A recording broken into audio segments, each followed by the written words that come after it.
Good morning, Matt. Rick, what's happening today, man? Not much. What's up with you? How's business ownership going? How's the brick and mortar ownership working out? Kind of new to it. I see you've been working a lot of hours. You're working on the weekends now. It's like welcome to the Matrix. I love it. It's something new every day. My mic is broken already. No, it's awesome. It's a challenge, and it's like a puzzle a little bit. You're trying to figure out, get all the pieces moving in the right direction, the right spot. But now I'm loving it, man. It's awesome. Yeah, I can already feel the energy change, and it's something to be said about having someone in the facility that is an owner. It seems weird that we would be right next to it, but with so many things going on for me with the franchise and licensing and consulting, just all the other things that we do, right? 99% franchising. How it can be difficult to just stay focused, right? And it's an attention issue. So to have an operating partner in there, it's already making a difference. And it's kind of like going back to the basics, right? That we know we need to be doing. But as you know, and you're certainly finding out in a short time, that your main role is the chief reminding officer. So it's like you just have to get back in there and keep reminding folks of why we're doing what we're doing and connecting the dots. And that's actually a perfect segue, even though we didn't plan that for today's topic, which, what do you know about cooking, Matt? You like to cook? I'm pretty good cook, actually. Good. Are you really? I actually do it all at home, yeah. I think it's like the new age, man. How come I didn't know this? I swear no women cook anymore. Oh, you're just going to we'll probably have to edit that out, by the way. We're going to get serious. flamed. Really? Yes. Who cares, man? It's fine. I get to eat whatever I want. Anthony cooks. He does all of his cooking. I know. See? Nothing wrong with that. Great. I know. Can you cook? I can, but I'm really basic. So if it was up to me, like Andrea mostly cooks because she's better at it and she enjoys it a lot more. And so I could cook, but we would just have like the basics. And for her, she likes to try new recipes and all that. And I'm just like, I'm not a food person per se. Like I like things that taste good, but I really don't care. Like I could eat the same meals, 3 times a day for 10 years in a row. And as long as I just want to fuel up and go, I don't really care to sit down and enjoy it. Food is just for a purpose for you, huh? It is. And I know it's sad because it's a huge pleasure point, but it's just on purpose, or a purpose. But the reason I ask you if you cooked, because today we're going to talk about something called the paprika effect, right? Mm-hmm. So an ingredient in cooking. And I stole this concept from the book, The Road Less Stupid, which if you haven't read it, you guys, I would highly recommend it. It's probably the best business book. And the great thing about it is each chapter is self-contained, basically unrelated to the other chapter. Yep. So you can hop in and consume whatever you want. Each chapter is short, gives you kind of, here it is on a license plate, which is summarizes the point of the chapter, and then gives you something to go think about and do an exercise around it. Awesome book. Yeah, great. So in the book, he talks about, once you identify the problem, and then you have to basically build a machine to solve the problem, right? Mm-hmm. So any business, what you're basically doing is solving a problem, right? We agree with that. And so, Great, I'm solving a problem. You identify the problem, great.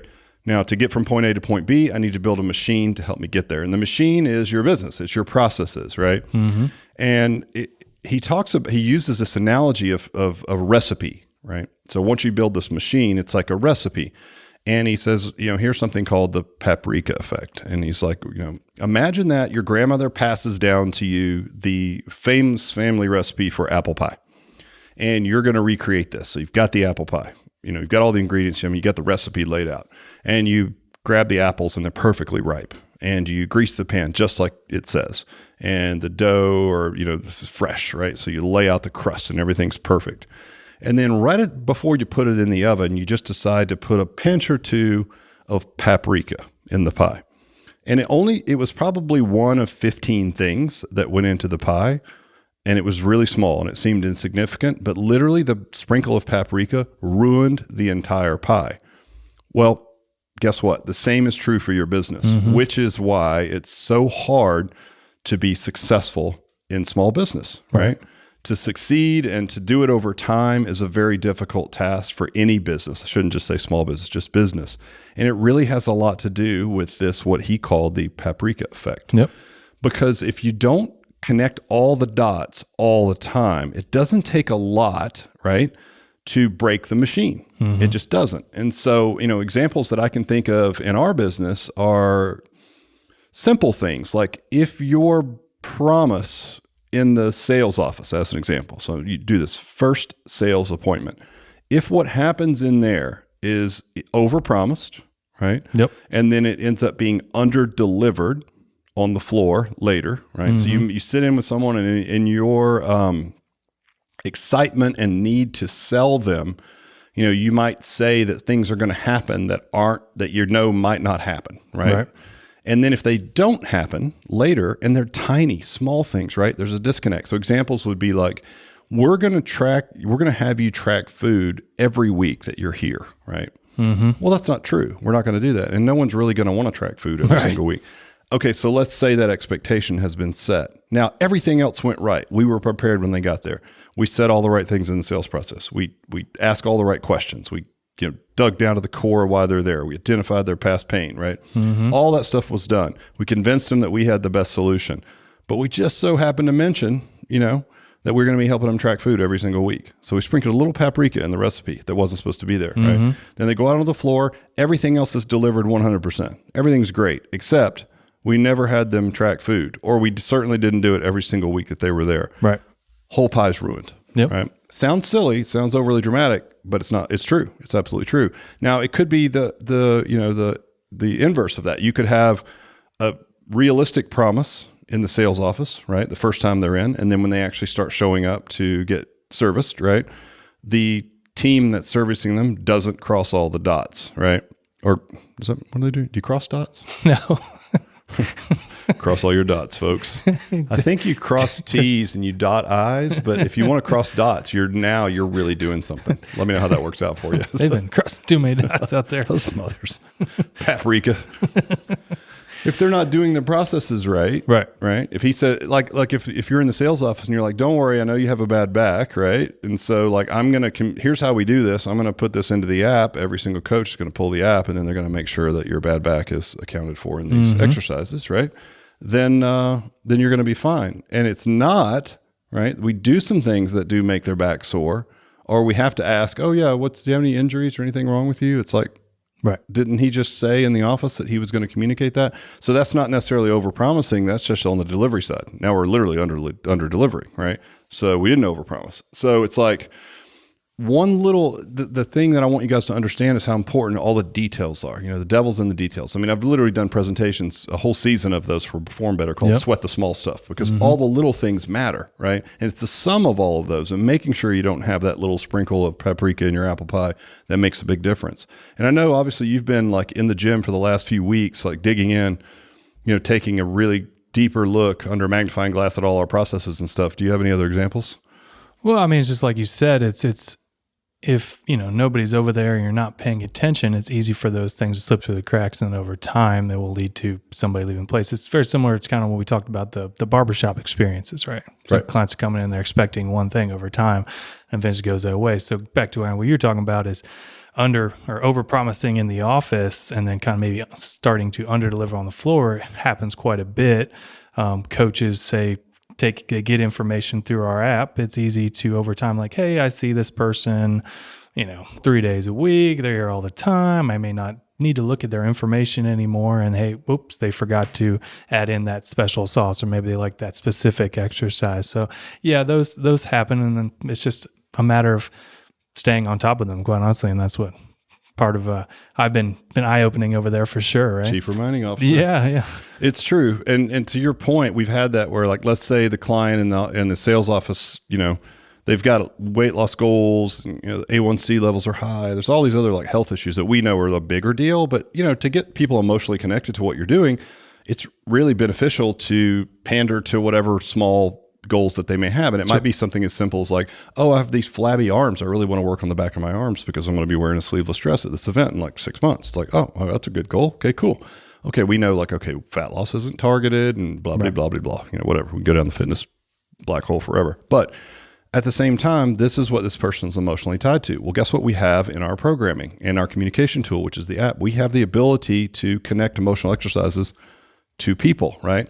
So let's say they only work out with Matt, right? Matt's in the gym all the time, and he always remembers that there's extra little tricep work at the end of the workout. Is it going to move the needle? Maybe, maybe not. But is it going to make the client happy? 100%. And if they are more emotionally connected to the exercise and the workout, the more often they're going to come in, the more bought in they're going to be, and they're going to do all the other things we need them to do to actually reach the goal, right? Right. The real goal, if that makes sense. And so Matt goes out of town. Okay, great. So-and-so jumps in and covers, right? So Hannah jumps in and she's covering for you. Well, if that information either hasn't been conveyed in the communication tool, or it isn't like for whatever reason isn't brought up and addressed by the coach that day, then there's a disconnect, right? Everything else could have gone right. The energy could have been high. The workout was delivered amazing. The 7 core tenets were hit, right? Yep. But for whatever reason, we didn't do that one little thing. We didn't give this particular individual those tricep exercises at the end of the workout that would make them emotionally connected. There's automatically a disconnect, right? That's the paprika. And the whole pie's screwed because now a bad taste in her mouth. It does. No pun I like intended. that. Oh, look at Matt. You got jokes. Well, it's true. In a literal bad taste in her mouth. Because, God, that's so dumb. We're easily entertained.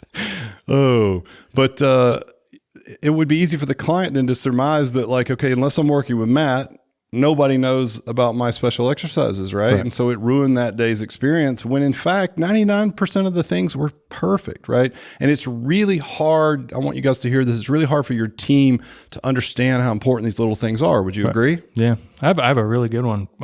Just kind of came to me right now, but one of the biggest things, people come say, we're talking in personal training, right? They come for accountability, guidance, things, all that. But they come because they know they have that person in their corner. So one of the big things we make sure we always do is if somebody, misses an appointment for whatever reason, not feeling well, whatever it is, we go out and we reach out to that client, right? Say, hey, missed you today. Let us know if we can get in tomorrow or if there's anything I do to help, right? If we do that 99% of the time, we're balling. But there is those moments, say, if we forget to do that, that is that paprika, and that client then is like, maybe they don't care, right? Maybe they really don't want to help. Yeah, they've worked out 100 times. Or they'll say they work out here all the time. They've canceled 10 times in a year. And that 10th time, we didn't do what we always do, which is at the end of the shift, which is part of the job description, jump on the app and say, hey, I missed you today. Is everything okay? Let me know that you're okay. And then I'll see you again Tuesday, and make sure you get that home workout in that I sent you on the app, right? We need you to keep you moving. Let me know. Right. And that immediately, again, bad taste in their mouth. They're like, oh, well, I guess they don't care if I'm there or not. Exactly. And it was only one time. It doesn't take much, right? Nope. So I'm not saying that business is so hard that it can't be done, but I'm saying that once you build the machine, you have to hold people accountable to the machine, right? Because the machine works. And if you should spend a lot of time and thought building that machine, or buy an Alloy franchise if you're into fitness. We got the machine and it's perfect. It's a well-oiled machine. It works amazingly. But at the end of the day, you still have to execute it. You still have to make sure the machine is working well. And so if you throw something wrong in the recipe, that 10th time, right, tells that person that you don't care. And it doesn't take much to throw people off. You guys, we're selling something that everyone in the world needs.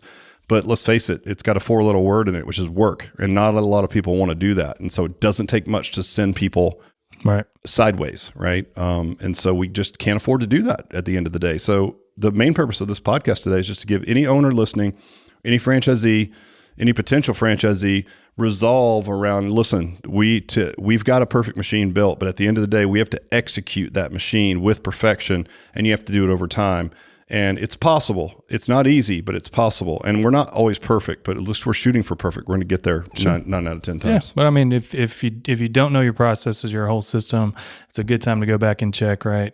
If big thing is we've been thinking about a lot is like when you onboard people, are you teaching them the whole part of that process so they don't go out there and miss those couple little nuances that are important for that client experience. Yep. And again, the machine's there. It's the job of the manager, the operating partner, the owner, whoever that is, to hold folks accountable to making sure all these small things are done.